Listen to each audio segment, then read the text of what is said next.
All right, folks, back on the Bossman show, going to the Mountain East Conference, talk to John Pennington, West Virginia State Yellow Jackets out of the MEC. Coach Pennington, good to talk to you, man. How's life up there in West Virginia, man? Man, life is great. We're in the middle of football season. We just finished preseason camp, started school today, so we're right in the middle of everything. It's the best time of year. Yeah, Coach Pennington, you going in your seventh season? Can you believe it's been 7 seasons you've been a head coach now, starting off this year, right here in August, man? Yeah, I mean it definitely goes fast, just like everything. That's why you got to soak it up, try to be present, and just kind of enjoy every moment that you get out here and get the opportunity to coach young men and lead young men. It's a very rewarding job. It's a high stress, difficult job at times, but it's so rewarding. And like I said, this time of year, it's the most fun time of year. You've got you got something to do all day, every day. You've got a bigger purpose. You're part of something bigger than yourself, and it's just for me, it's like Christmas, pretty much every day until I get some some angry emails or some disappointed students. Now, Coach, let's get some, man. At what point in your career do you decide you want to become a coach? I know my dad's a coach.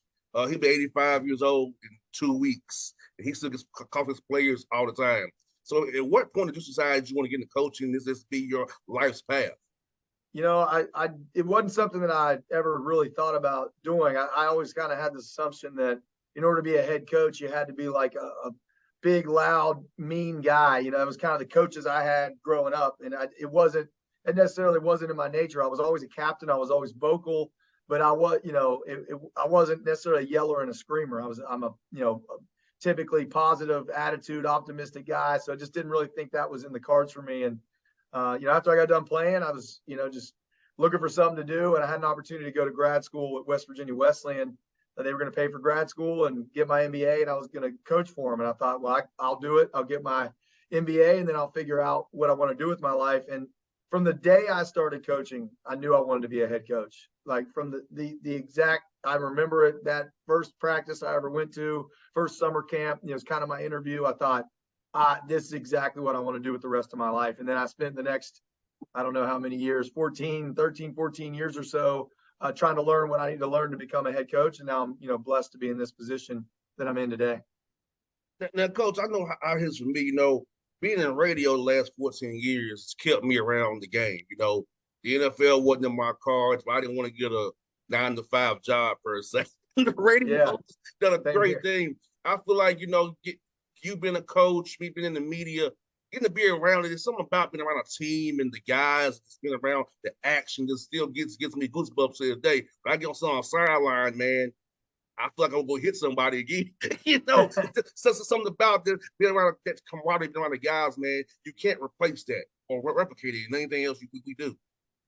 Yeah, I mean, I think too, like, man, game day is just it's such a gamut of emotions, right? I mean, you're anxious, you're scared, you're excited, you're fired up, you're worried. I mean, to me, that's really living life. You're not just sitting there behind a desk, and no offense to anyone that does that, but for me, I want to be out there in the arena. That was something I even as a kid, I remember going to games and thinking I loved being in the stands, but I wanted to be the guy on the field in the arena, and I still get to do that every week in, week out, even though it's given me some gray hairs and I've had some tough losses and some big wins. It's just being able to compete, and be part of a team competing together and just trying to excel at my role, whatever that is. I think that's what excites me and why I keep coming back. And for you have 34 wins in 6 seasons of non-losing. I mean, COVID years 2-2, but you've not had a losing season yet. And so, talk about the standard and the process of being a West Virginia State Yellow Jacket that you set for your team to be successful on the field every day, and in knowing that the fans expect you all to win because you set that standard of winning in the 6 years you've been there. Yeah, I mean, for us, it's about really focusing on the mental side of the game and how our process, how we lead, how we discipline, are we mentally tough?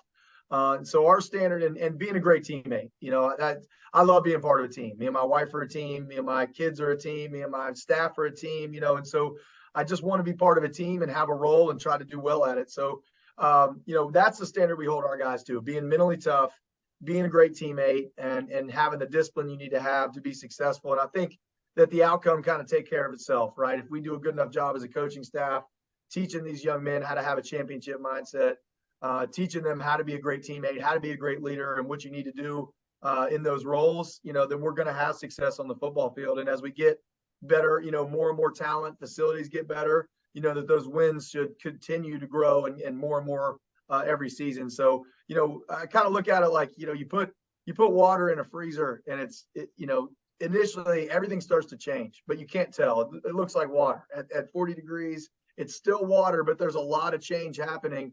And we're waiting to get to that 32-degree mark when it turns into ice. Like all of a sudden it changes, but no one else can see it but us. And I think that's kind of at the point where we're at, where we're starting to get to that 32-degree mark, where you're going to see, hopefully more win totals, more championships, and as a result of a great process and a great culture here.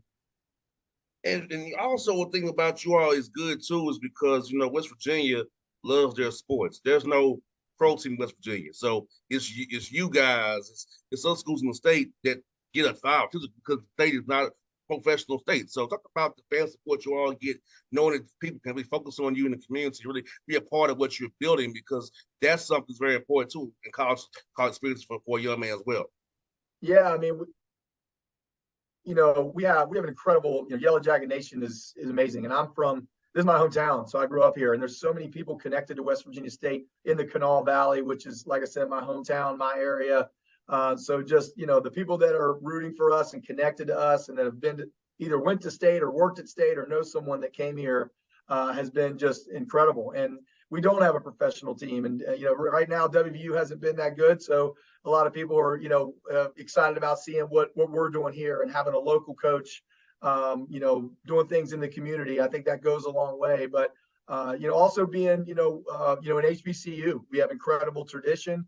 And we're an HBCU, right here in the Charleston Kanawha Valley. We're probably one of the most diverse HBCUs in the country. So I love that about our school and how we have great tradition. We have, guys from all over the country, all different walks of life. We come together as a family and build something special here in our community. That's what makes football great.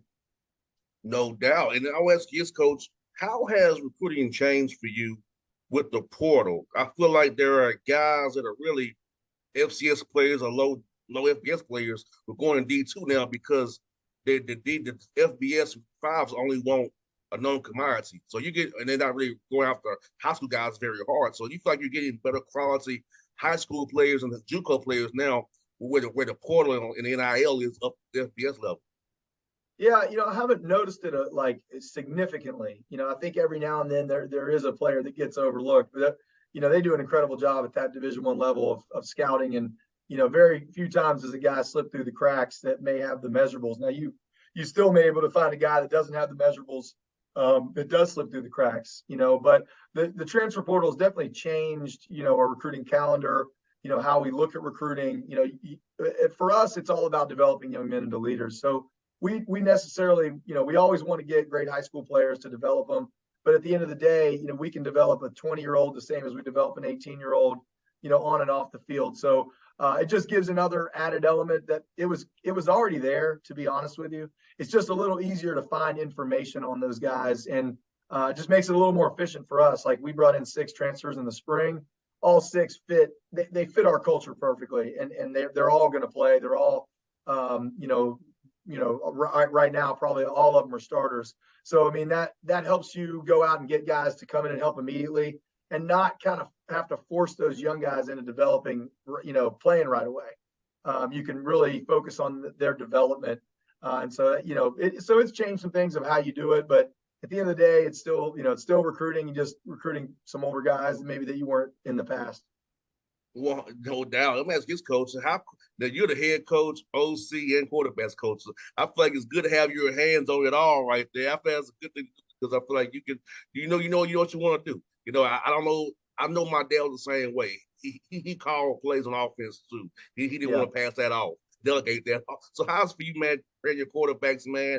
Praying the game plan, knowing what you want to do every Saturday. You know what you want to do when you're calling the plays.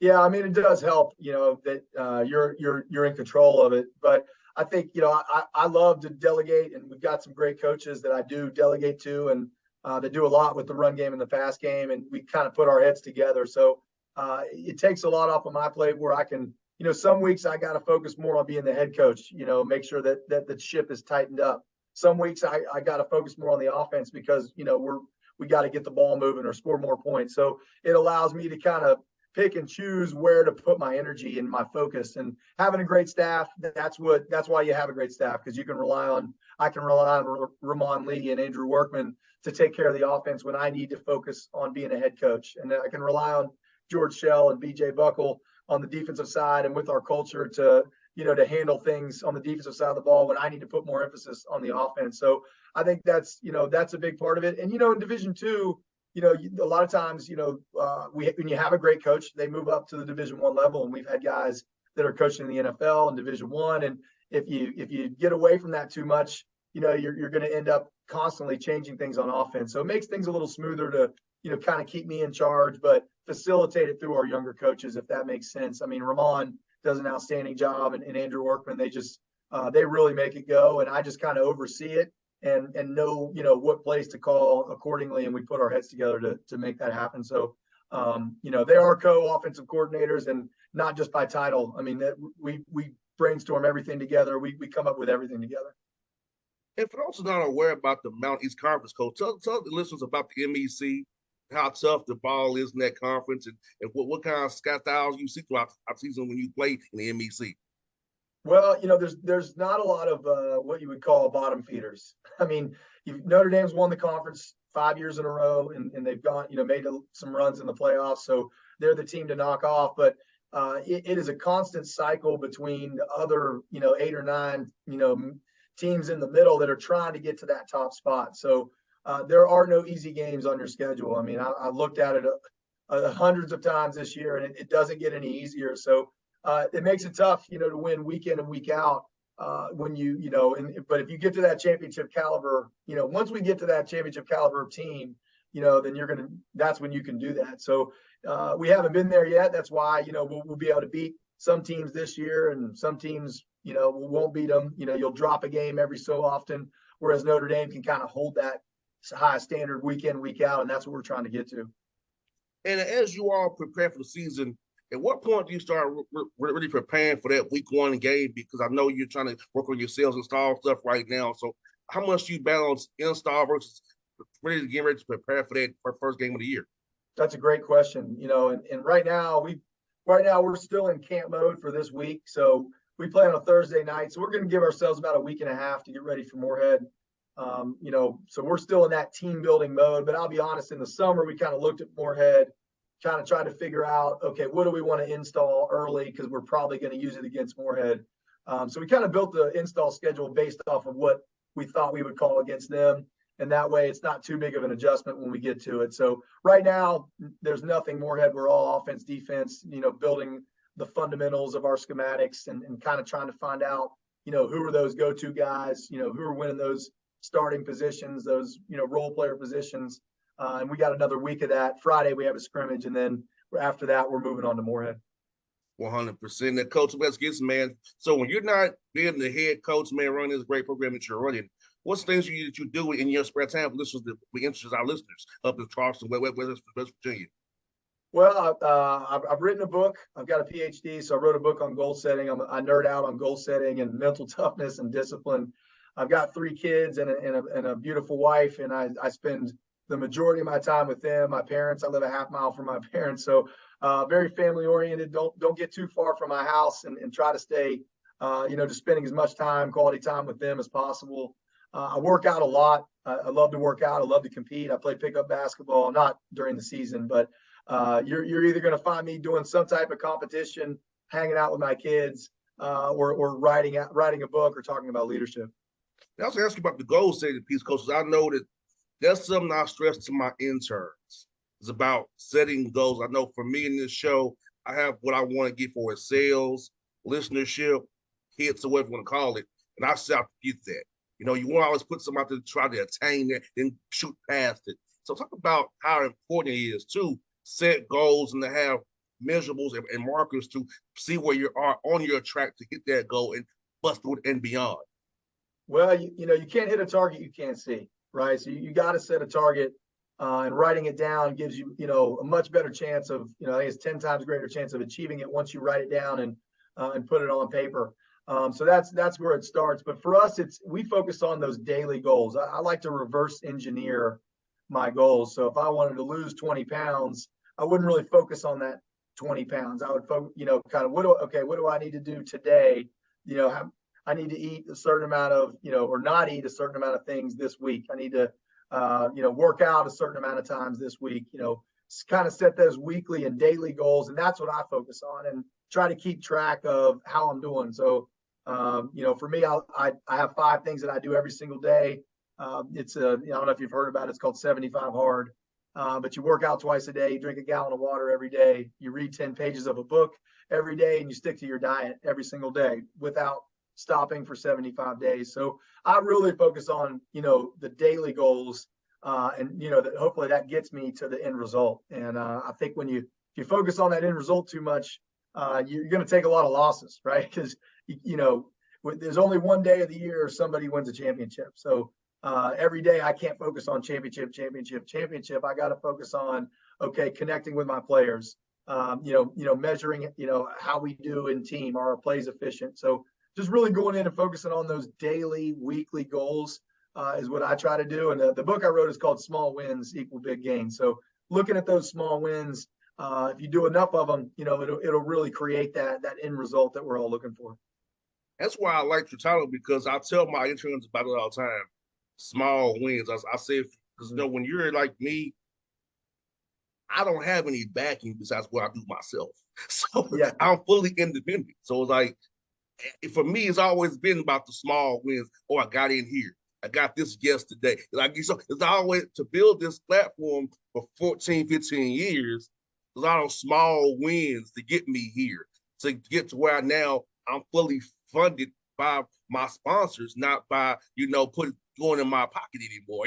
So it's like, all those small wins went to the big game. So that's why I love the title of your book. Now, I'm glad my interns are here, listen to hear this, because what I tell them all the time, maybe getting it from a different voice would help them to sink in.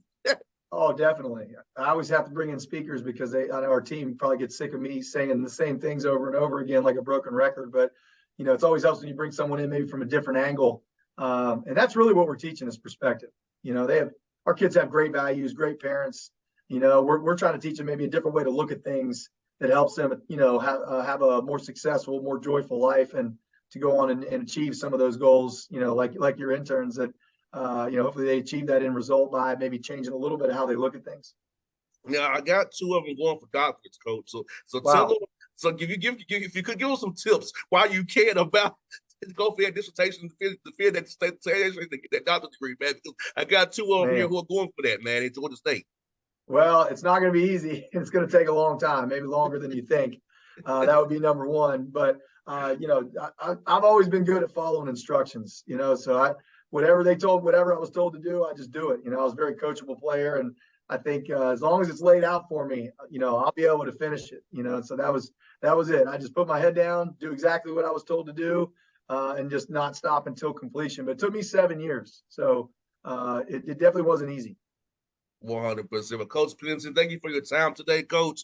We'll be looking for you and cheering for you, man. I'll get your number offline, so in contact with you as well, man. Because I want a different cheer for you guys. I want to spotlight you on this show, man, because you have a lot of the same values I do, man. So that's great. I definitely want to build a relationship with you down the road, man. Keep on going, brother.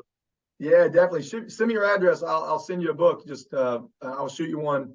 I got a couple extras in the house. I'd love to send you one. Maybe give it to your intern or whatever you want to do with it. Oh, I'm gonna give it for myself. I'll just give me the good tidbits for him. Right, then you can give it to him. Thanks. A little bit at a time. Yes, sir. Thank you, Coach, for your time. I'll get your number offline, man. We'll do this again real soon, man. All right. Thanks a lot. Anytime.